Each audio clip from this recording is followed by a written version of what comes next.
Kasako Media, tunaangazia maisha, tunaandika kesho.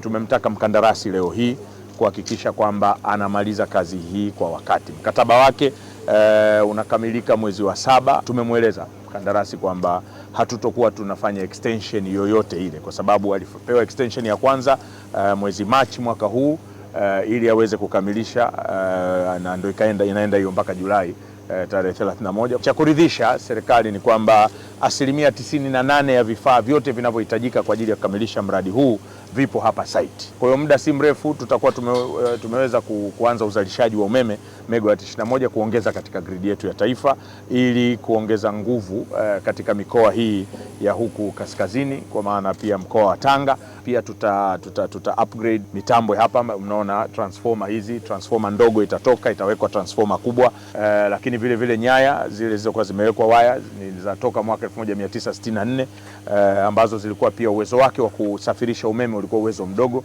Wataweka nyaya ambazo zina uwezo wa kusafirisha umeme mkubwa zaidi, kwa sababu umeme sasa si anasa. Umeme ni hitaji la msingi la Mtanzania katika shughuli zake za kila siku. Unahitaji umeme kwenye afya, kwenye vituo vyetu vya afya na hospitali, unahitaji umeme kwenye mashule yetu kwa ajili ya elimu, unahitaji umeme kwa ajili ya uzalishaji kwenye viwanda na kadhalika na kadhalika.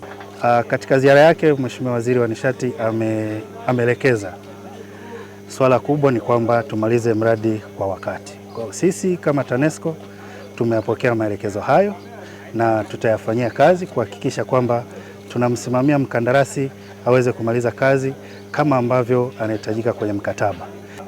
Mradi huu hapa umegharimu dola milioni 24.81 sawa na takriban bilioni 64 za Kitanzania.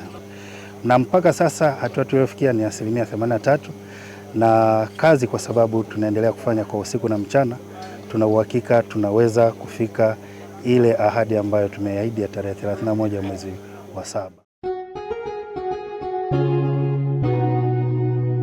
Kasako Media, tunaangazia maisha, tunaandika kesho.